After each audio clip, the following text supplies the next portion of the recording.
Bonsoir, bienvenue sur la chaîne des jeux de Dark. Et oui, ce soir, on est reparti pour Skulltales.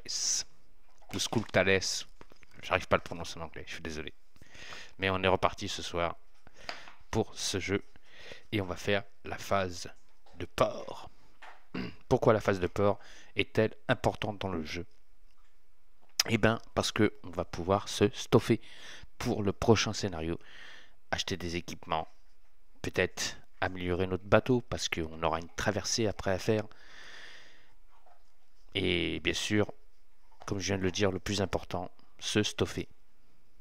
Et on aura des événements pendant cette phase, donc on va voir ce qui va se passer pendant la phase de port. Lors de ma vidéo de gameplay, j'ai oublié un petit passage, donc il fallait que je vous lise un petit passage. Et je vais vous le dire, donc parce que c'était sur ma victoire, qui a été d'ailleurs incroyable, car j'ai trouvé les cartes très très vite. Alors ce passage, c'est alors que vous précipitez sur les rames et commencez à les utiliser. Une armée de soldats afflue sur la plage, derrière vous. Des coups de feu retentissent et des échauffourées jaillissent autour de votre mousquet. Vous parvenez cependant à vous mettre hors de portée de leur tir. Vous éclatez de rire, méprisant ces ennemis auxquels votre capitaine a juré vengeance à la mémoire de David Jones. David Jones. Non, pardon.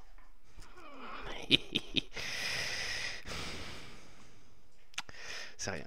C'est du capitaine Jones. C'est une petite blague en parenthèse. Vous allez voir pourquoi j'ai dit David Jones, mais bon, ça n'a rien à voir. Alors, comme on a réussi ce scénario, on peut choisir et nommer le capitaine. Ça va être moi. Normal, je joue en solo. Et donc, ça va être la fille du capitaine qui va être l'heureux élu pour être le capitaine donc de ce magnifique bateau. Donc, qui nous appartient maintenant. Je peux vous donner le nom du bateau. Donc, alors, je me suis fait une feuille de campagne. Voilà. Avec toutes les informations que j'ai besoin notées. Donc, par rapport aussi au bateau. Donc, le bateau, lui, s'appelle la Dame du Sud. Donc, le type de navire, c'est un brigantin. Il a un volume de cale. Il a des voiles. Il a un groupe de marins. Il a donc... Par rapport au volume de cale, on va pouvoir mettre des choses à l'intérieur, et il y a déjà des choses à l'intérieur, mais ça on verra pendant la phase de traversée. Donc, sur cette feuille de campagne, il y a aussi les plaies permanentes, parce qu'on peut arriver à être, à un moment donné, être touché gravement. Et donc on a des plaies permanentes qui nous enlèvent certaines conditions.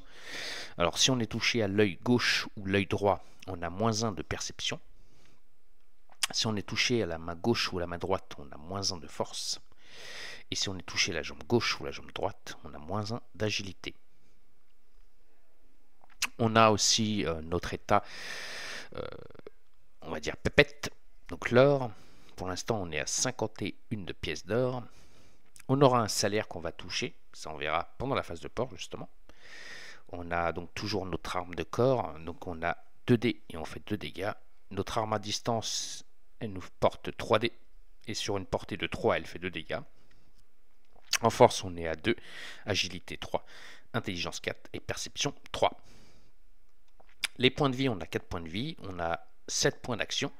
Et points destin, destinée, on en a 2 normalement.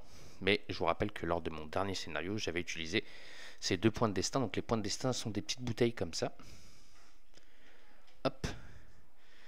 Que là, on n'a plus, puisqu'on s'en est servi. On a donc un équipage, donc on a une équipe d'alliés. Donc les 3 héros que j'ai choisis pour le premier scénario, donc on a le chirurgien, le loup de mer et le justicier. Donc ces 3 alliés, il faut leur payer leur salaire. Donc à eux 3 me coûteront 30 pièces d'or et 15 points de prestige. Mon équipement de départ, j'ai un pistolet, une épée et une amulette de Yemaya qui me donnera un point d'action supplémentaire. J'ai aussi un compagnon, un petit singe, qui lui, gratuitement, peut récupérer du loot, des coffres, donc défaussés par les ennemis quand on les tue. Donc on a réalisé le premier scénario qui est le secret du capitaine Jones. Je vais couper tout de suite ce bip là, parce qu'il est gênant. Voilà, ça c'est le groupe. Ils se reconnaîtront, ils aiment bien envoyer des pip pip pip. C'est-à-dire, ils ont envie de parler ce soir. Donc voilà pour ma feuille de campagne. Donc on va faire la phase de port. On va voir comment ça se passe. Sinon, j'ai créé un scénario pour Skulltales. Je sais plus comment on dit. Donc il est là. Il me reste que à le mettre en page. Donc par contre je sais pas comment faire, je vais essayer de voir, de me débrouiller. Et si ça vous intéresse, eh ben, je pourrais jouer ce scénario justement sur ma chaîne. Et quand à l'heure j'ai dit David Jones, c'est parce que justement un des pirates très importants s'appelle David Jones dans mon scénario. Donc dites-moi dans les commentaires si vous voulez voir ce scénario spécialement créé par moi. Voilà, donc on se retrouve sur la table de jeu pour la phase de port. On n'oublie pas, on me laisse des pouces, des commentaires pour savoir si vous voulez voir donc le scénario que j'ai créé et bien sûr pour me rectifier lors de mes erreurs et surtout de continuer à vous abonner à la chaîne des Jeux de l'Arc. Allez, on va essayer d'atteindre ce palier pour atteindre les 700 et pourquoi pas les 1000 abonnés. Donc j'ai confiance en vous. Donc on se retrouve sur la table pour faire la phase de port et je vous dis à tout de suite. Alors, on est sur la table de jeu et donc on est face au port. Donc toujours avec donc la nouvelle capitaine à bord. Voilà, la fille du capitaine. Donc qui est peinte, hein. Je vous rappelle, avec son petit Wistiti là-haut. Voilà, son petit Wistiti. Donc la fille du capitaine. Donc elle est sur son bateau, elle est exactement aussi pour l'instant avec son sorte de meeple qui est représenté par la fille du capitaine sur l'emplacement 20. Alors sur ce plateau donc du port, on a aussi, je vais enlever ça, je le remettrai après.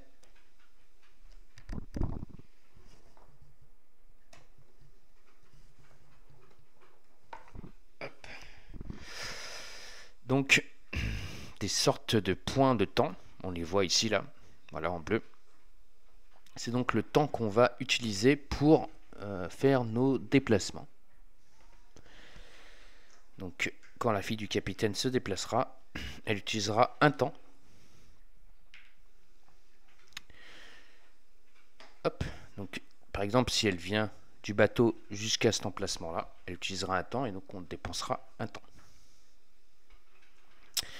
Sur le port, nous avons donc plusieurs endroits où il y a des marchés. Donc nous avons le quai qui est en bleu.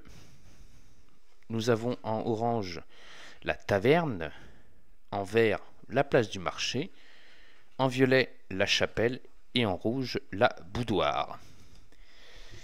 Alors ok, on peut réparer le navire, améliorer et acheter un navire, accepter une mission, se reposer, prévoir son salaire et rencontrer Grace Jenskin, je sais plus comment on dit. Alors les personnages que je vais vous dire à chaque fois, vous allez voir, il y a pas mal de personnages qu'on peut rentrer. Donc dans le livre de port, on a certains personnages qui sont bien spécifiques à certains endroits du port. mais pour l'instant je ne vais pas vous avérer que je vais aller les voir parce que leur coût est vraiment très élevé.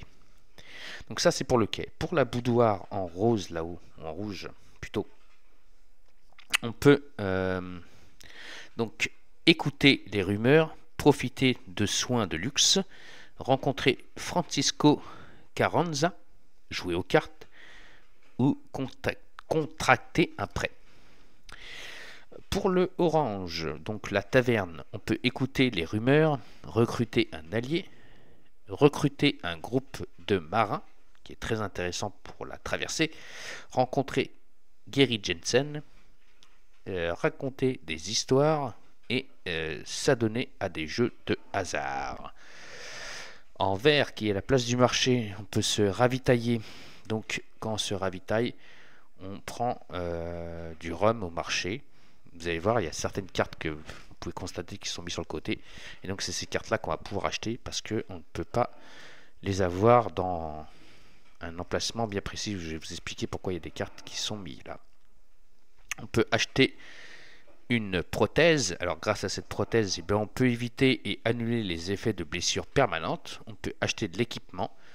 Donc ça c'est très important donc, pour améliorer sur la campagne lors de nos quêtes. Rencontrer Maggie et marchander.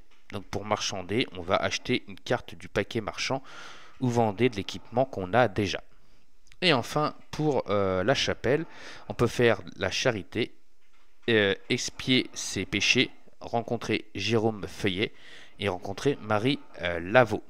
Voilà ce qu'on peut faire sur le port. Donc ça, on va voir ça tout à l'heure. Donc, alors, donc comme je disais, donc on va pouvoir faire des actions. Donc, on a une préparation à faire, une mise en place. On a les cartes du marché à mettre en place qui sont là. Allez, viens là, toi.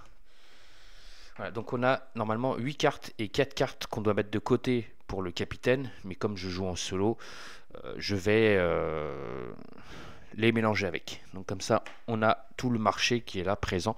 Quand je vais vouloir acheter un équipement, on verra. On a donc les cartes ici de Rome et de décaution qu'on doit mettre de côté. Voilà, ce sont des cartes un peu spéciales. Le Rome, ça nous permet de pouvoir récupérer donc des points de destinée et la décaution des points de vie. Voilà, ici tout en haut nous avons donc les cartes événements qu'on va pouvoir rencontrer à chaque fois qu'on arrivera sur un lieu. Il faudra tirer une carte. Ici nous avons des cartes missions et ici des cartes annexes, pareil qu'on pourra retirer à un certain moment. Voilà, donc tout est prêt pour la phase de port. Donc on va pouvoir la commencer. Donc, alors, ma première action, parce qu'on va pas rester au port, est de me déplacer donc sur le quai. Donc ça me dépose un temps. Quand j'arrive sur le quai, je dois tirer dans une carte. Donc ici, événement de quai. Donc c'est les cartes bleues. On la retourne et on essaye d'appliquer. On essaie de faire ce qu'il nous demande de faire sur la carte. Donc c'est un mendiant. Dans une ruelle, vous croisez un groupe de mendiants. Vous pouvez faire un détour pour éviter, et donc on dépense un temps. Avoir pitié d'eux et leur donner l'aumône, on gagne 1. Donc en... Il faut que je retienne les trucs. En points de prestige. Et tous les 3 pièces donc qu'on va lui donner, on peut dépenser jusqu'à 2 points de prestige max. Donc c'est bien qu'on peut lui donner 6 pièces. Sinon, on peut leur proposer de rejoindre notre équipage. On doit effectuer un jet donc avec l'étoile. Donc l'étoile, là, je vais avoir besoin du livre de règles pour savoir c'est quoi cette étoile. Excusez-moi, prends 2 secondes. Hop.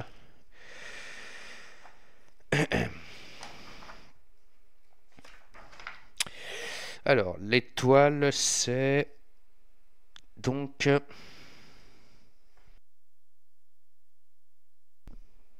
le charisme. D'ailleurs, ça c'est quelque chose que je vais remettre dans ma petite aide de jeu. J'ai oublié de le faire. Bon, c'est pas grave.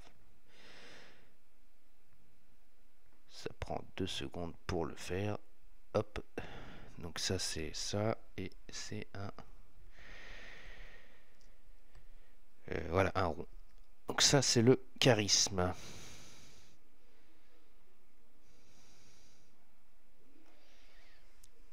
Voilà, le charisme. Donc comme ça, je l'oublierai pas pour les prochaines parties. Je me suis fait une petite aide de jeu aussi avec certains symboles que on aurait du mal à retenir. Donc le charisme. Et donc je peux faire un test de charisme. Il faut que je fasse un 6 lors de mon jet. Et donc il y aura des effets si je réussis ou si je rate. Alors, qu'est-ce qu'on va faire avec le mendiant? En charisme, notre fille du cap a 2 dés. Ce qui veut dire sur les 2 dés, il faut que je fasse au moins un 6. Soit j'esquive le mendiant, mais ce qui veut dire que je vais perdre un temps et je vais être obligé de me déplacer. Et je veux rester ici parce que je veux toucher mon salaire. Parce qu'ici, on peut faire quelque chose qui s'appelle toucher son salaire. Et aussi toucher le salaire de l'équipage. Alors.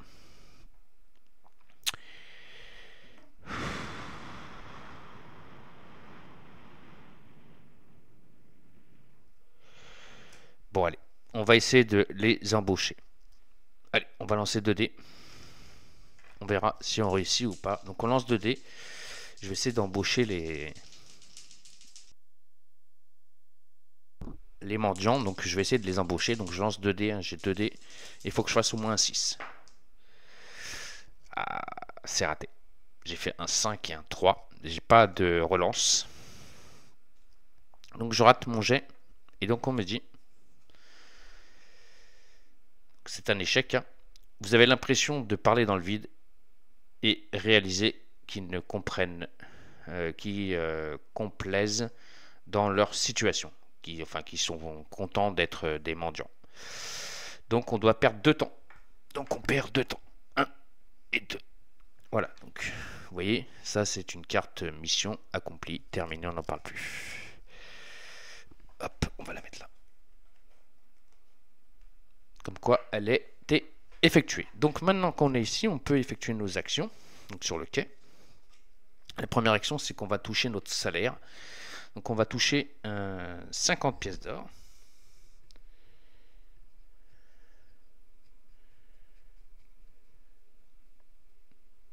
Donc je passe à 101 en or. Et donc je paye donc aussi mon équipage qui aura 100 pièces d'or. Donc avec ces pièces d'or, que ce soit l'équipage ou le mien, je peux tout acheter. Équipement, payer le salaire, nanana, je peux tout faire. Que ce soit avec l'argent de mon équipage ou mon argent moi. Justement, là maintenant je vais utiliser l'argent de l'équipage pour payer leur salaire. Donc c'est 30 pièces d'or.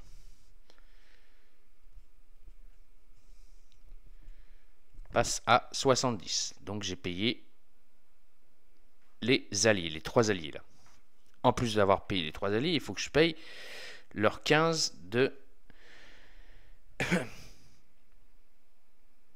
oui, c'est ça, les 15 points de prestige. Alors, on va passer à 40 en points de prestige.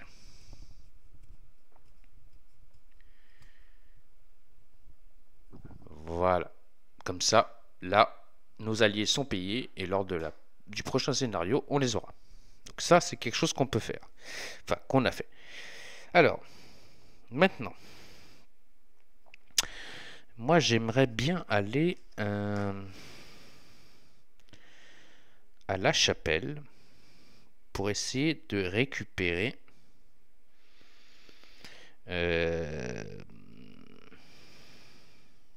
des bouteilles. Et après, on viendra sur la place. Donc, je vais faire un temps, 2 temps pour venir ici. Donc, j'utilise 2 temps. Un temps, 2 temps. j'ai perdu 2 temps tout à l'heure, un temps ici. Donc j'étais là, 2 temps j'ai perdu. Donc je me suis déplacé, 1, 2 j'ai perdu. Là je me déplace, 1, 2, c'est ça. Donc là on est arrivé à la chapelle. Donc à la chapelle on tire une carte. Hop, ils sont là-bas.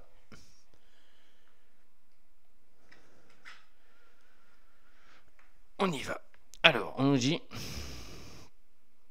allié inespéré. Ouh, qu'est-ce que c'est ça? Alors que vous promenez, un pirate vous reconnaît et s'approche de vous.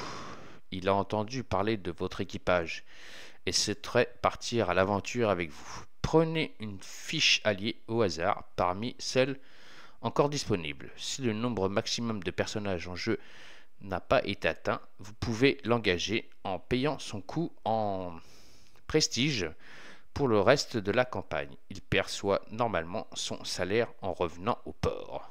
Oh, c'est intéressant ça. Si le nombre maximum de personnages a été atteint, vous pouvez dépenser 2 temps pour lui raconter des anecdotes issues de vos aventures, gagner autant de prestige que le résultat de 1 dé. Bah écoutez, je peux recruter un allié. Et c'est intéressant puisque si je recrute un allié, lors de ma prochaine partie, j'aurai 4 alliés et mon héroïne, je peux avoir 4 alliés, hein, je peux. C'est un jeu qui se joue de 1 à 5 joueurs. Donc je peux avoir 4 alliés et un héros. Donc, eh ben, écoutez, on va aller chercher un allié. Donc là-dedans, il y a tous les meeples des héros que je n'ai pas. Voilà. Donc ceux que j'ai, je les ai mis de côté. Et ça, c'est tous les meeples que j'ai pas. Donc on va en tirer un au hasard et puis on verra qui est-ce qu'on aura comme allié. Hop. Allez, on prend celui-là. Attention. Hop là. Ah. Ce sera lui. Donc, on va aller chercher sa fiche et on va regarder qui c'est.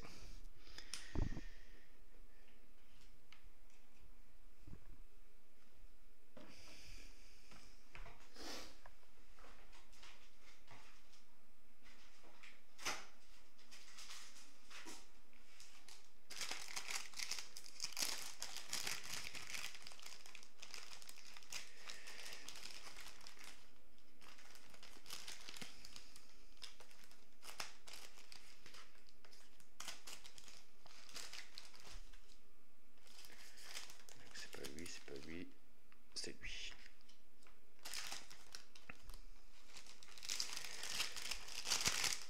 Ok.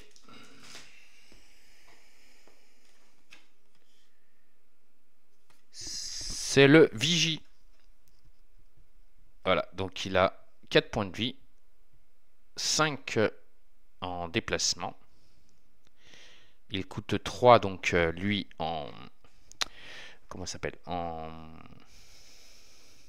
prestige, 3 points de prestige. Il a des actions spéciales quand on est sur la map, donc sur la carte. Donc au cours de n'importe quelle phase, vous pouvez relancer un dé de votre jet de tir à distance et conserver le second résultat.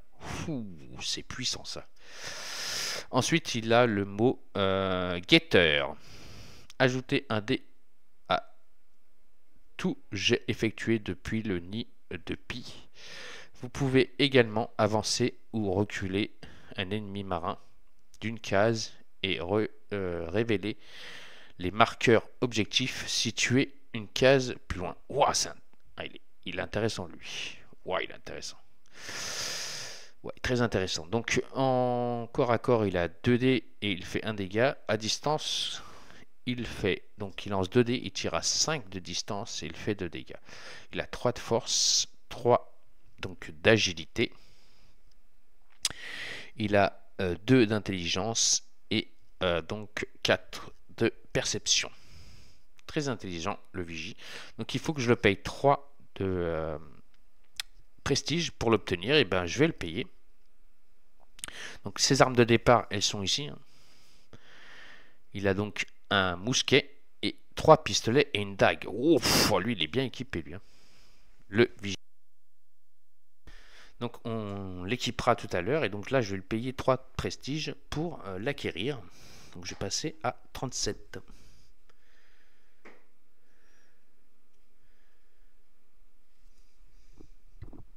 Voilà, je l'ai payé. Et maintenant il fait partie de l'équipe.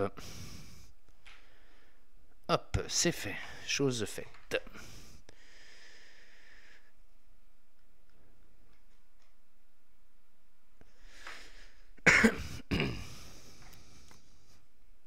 Alors, ici, je vais donc utiliser... D'ailleurs, j'ai oublié d'utiliser un temps. Excusez-moi. Parce que faire l'action, toucher son salaire, ça me coûte un temps. Normalement, si je ne me trompe pas. Et oui, percevoir son salaire, ça coûte un temps. Donc j'avais oublié de le faire. Donc là, je suis à la chapelle, je vais faire la charité. Donc, ça va me coûter un temps. Et je vais payer 4 pièces. Donc je vais descendre avec mon argent à moi, ma propre argent. Donc 4 pièces, ça va me faire descendre à... Hop.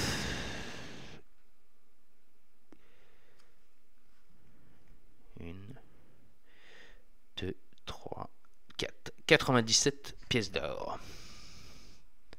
Voilà. 97 pièces d'or. Donc j'utilise 97 pièces d'or et un temps. Et je récupère donc, très important, 2 bouteilles. Donc pour ma future campagne, pour pouvoir relancer mes dés. Voilà, je peux pas aller plus loin que ça, elle a que 2, donc je peux pas dépasser le max. Ok, je vais maintenant pour un temps me déplacer sur la place. Je vais tirer une carte verte. Et la carte verte nous dit: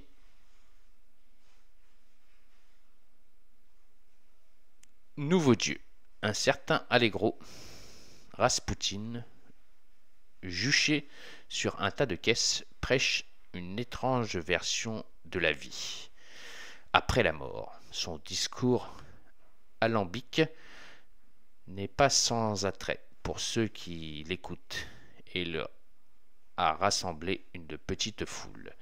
Si vous souhaitez, vous pouvez l'écouter. Donc on effectuera un test. Alors est-ce qu'on a envie d'écouter cet homme ou pas? Non, j'ai pas envie d'écouter cet homme, donc on n'est pas obligé de faire les tests. Donc, comme j'ai pas envie d'écouter, hop, je m'arrête là. Donc on est sur la place du marché. Donc là, sur la place du marché, on peut faire pas mal de choses. Alors pour un temps, je vais m'acheter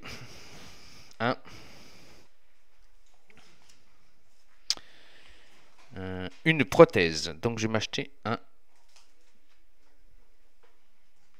comment ça s'appelle? Un cache-œil.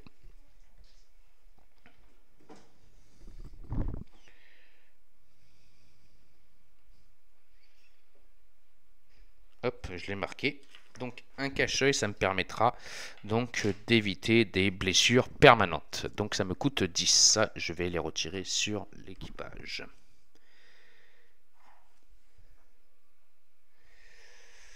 Ensuite, pour un autre temps, je suis sur la place, je vais marchander.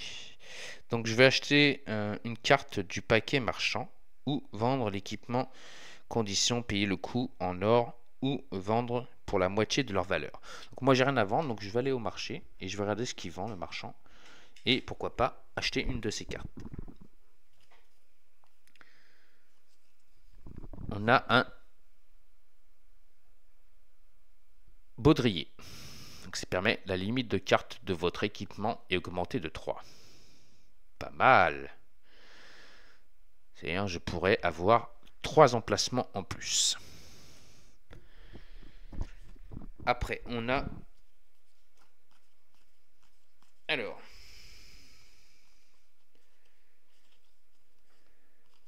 Je vais mettre les mêmes cartes ensemble pour qu'on ne soit pas perdu. Ça, c'est pareil.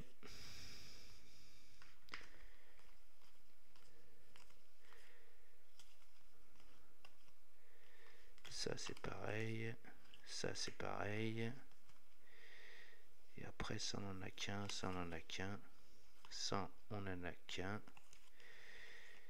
Ça on en a qu'une, ça on en a qu'une. Et ça aussi. Alors, on a deux cartes donc de dagues. Donc on a deux dagues. Pas très intéressant. Donc ça je vais pas les acheter direct. Ça je le sais.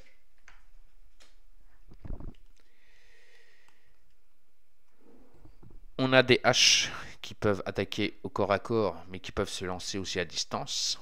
Là, on utilisera la force, donc pour la distance. Donc, elle en force, elle est à 2, donc je peux lancer que à 2 de distance pour faire 2 dégâts. Pour les haches, ça coûte 20, c'est pas intéressant. Il y a une bombe fumigène pour 2. Donc, utilisation, défaussez cette carte quand vous êtes sur une petite tuile ou une pièce. Toutes les ennemis présents au même endroit que vous passent leur tour. Ouh. On a une pelle. Donc ça utilise 2 mains par contre. Ajoutez 1 à vos jets pour l'action recherche. Critique, facultatif, ennemi étourdi. Je vais pas la prendre. La bombe fumigène aussi je la prends pas pour l'instant. J'ai pas trouvé mieux que le baudrier. Je laisse là. On a un pistolet caché. Ça prend un emplacement. Dépensez 2 actions pour recharger. Ne peut être utilisé que pour attaquer des ennemis adjacents. D'accord. Ça fait 1 dégât et ça tire sur une distance de 1. On va mettre de côté. On a le filet. Alors le filet. Utilisation. Placez un jeton donc avec le symbole avec les haches sous un ennemi adjacent. Celui-ci est étourdi. Sauf s'il réduit un jet de force de 5 en début de tour. Vous pouvez ramasser le filet si l'ennemi se libère ou est vaincu. Pas mal le filet. Le filet aussi on va le mettre de côté. On a un pistolet. Donc ça j'en ai déjà un. Donc ça c'est pas la peine. On a une épée. C'est pas la peine. Elle a une épée. Et enfin, on a un mousquet. Alors, le mousquet, ça coûte 30. Ça prend 2 mains. Et ça fait donc 2 dégâts à une distance de 5. Mais ça prend les 2 mains. Ce qui veut dire que elle qui a quelque chose à une main, comme son épée et son arme, elle ne pourra pas s'en servir. Ça veut dire qu'en début de partie, c'est soit elle s'équipe de son mousquet, soit de son épée et de son pistolet. Donc à elle de voir. Alors, qu'est-ce qui est intéressant? Le baudrier, c'est pas mal. Hein. Je peux rajouter... ça coûte combien ça? 20 pièces. C'est-à-dire que si je trouve des trésors lors de mon prochain scénario, le filet aussi, il est pas mal. Bon, je vais pas prendre le mousquet pour l'instant. Le pistolet, je vais pas le prendre. J'hésite entre le baudrier et le filet. Parce que le baudrier me donne 3 emplacements supplémentaires. C'est-à-dire que là, il me reste 3 emplacements. Je pourrais monter à 9 emplacements. C'est pas mal. Bon, je vais enlever le filet et je vais prendre le baudrier avec moi. Donc j'aurai 3 emplacements d'équipement en plus sur moi. Donc ça, c'est pas mal. Voilà. Donc ça, comme ça, j'aurai maintenant, au lieu d'avoir 6, maintenant j'ai 9 emplacements. Ça, c'est une très très très bonne chose. Donc,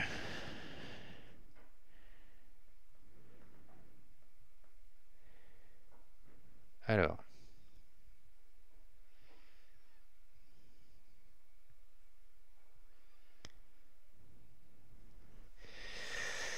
voilà.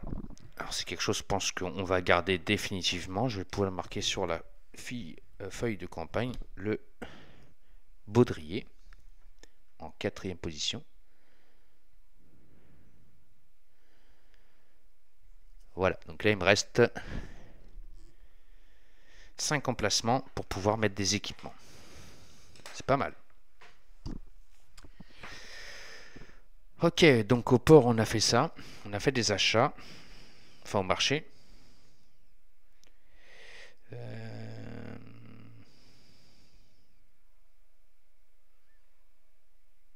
Qu'est-ce qu'on peut faire d'autre?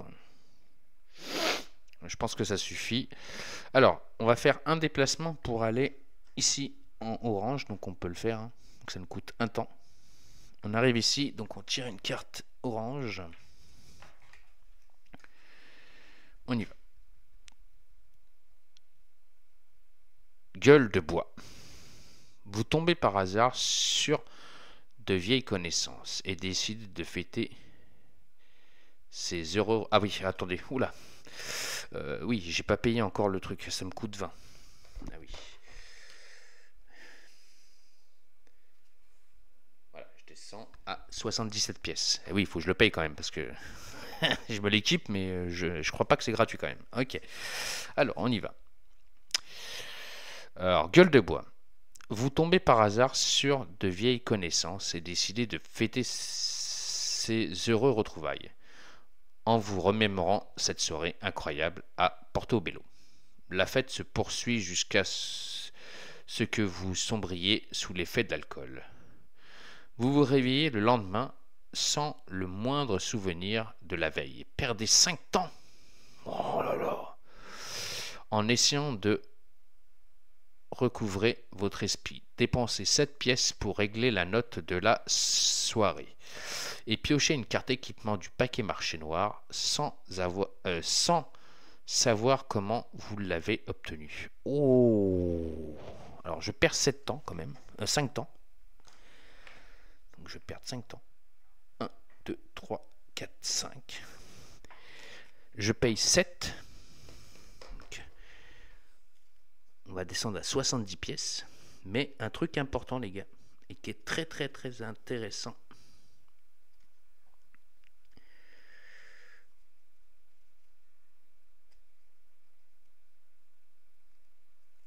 Donc je descends à 70 pièces d'or. Vous vous rappelez le filet? Eh bien, j'ai un filet. Et il ne prend pas de place dans l'équipement. Parce que il n'y a pas la ceinture. Donc il ne prend pas de place. Est-ce que c'est bon ça? J'ai un filet les gars. Et il coûtait 30 pièces. Hein. Ben, je l'ai gratuit. Ça m'a coûté quand même 5 temps. Donc je suis à la taverne. Pour un temps. Après je pense qu'on va vite se barrer. Je vais recruter un marin. Donc ça me coûte 30 pièces. Donc ça par contre je vais payer avec l'équipage. Il restera 30 sous. Et j'ai recruté un marin. Donc maintenant je suis à 5 marins. Mon max est 6. Donc c'est pas mal. Ok. Maintenant, eh ben, vous savez quoi? On va vite se barrer. Donc ça fait un temps. Alors ça fait... Est-ce que je peux passer par là? 1,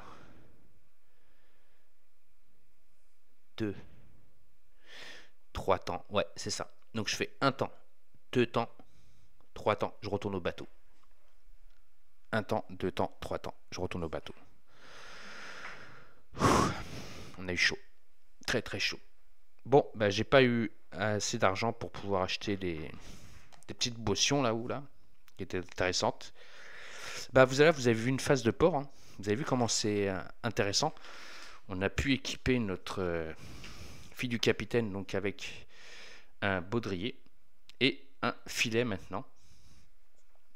Et surtout, on a maintenant 5 marins, parce qu'on a réussi à récupérer des marins, et on a un nouveau allié qui est le Vigie. Donc lui, il va être ajouté à l'équipe, le Vigie.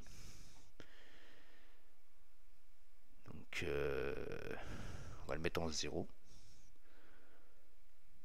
Voilà. Et donc on va rajouter le Vigie. Hop.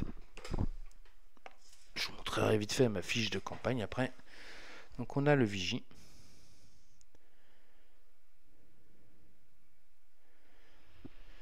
Alors, Vigie avec un E. Donc lui, il me coûte salaire 10. Attention, maintenant on est à 40 pièces d'or. Hein.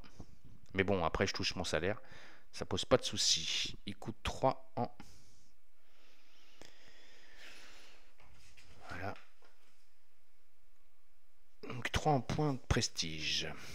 Ok, donc maintenant on va noter ce qu'il nous reste. Il nous reste 70 pièces. Donc ça va quand même. L'équipage, il leur reste 30 pièces. Il nous reste 37 points de prestige. Et donc, on a un filet aussi maintenant.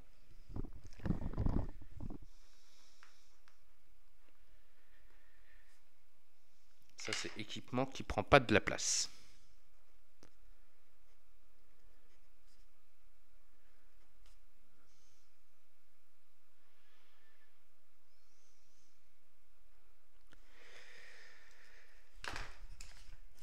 Voilà. Donc, à peu près, comment est faite ma fiche de campagne. Donc, moi, j'arrive à me retrouver. Hein. Et ici, on a les équipements, donc le cache-œil et le filet que j'ai réussi à choper.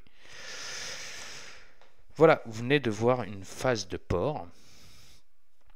Moi j'aime beaucoup parce que voilà, il faut stuffer notre personnage, il faut l'améliorer pour le prochain scénario. Et voilà, on peut acheter des alliés, des troupes, améliorer notre bateau. Là on n'a pas pu améliorer notre bateau, on a plein de choses à faire au port. Et c'est pour ça que j'apprécie beaucoup cette phase. Voilà, donc je vous dis à tous et à toutes une bonne fin de soirée. J'espère que cette vidéo de phase de port vous aura plu. On me laisse des commentaires, on met des pouces et on continue à s'abonner à la chaîne des Jeux de Dark. Et la prochaine vidéo de School Thales sera la phase donc de traversée, qui sera aussi, je pense, aussi assez torride. Allez, je vous embrasse, je vous aime fort et je vous dis à très vite et à très bientôt sur la chaîne des Jeux de Dark pour la suite de nos aventures de School Thales. Allez, ciao les amis.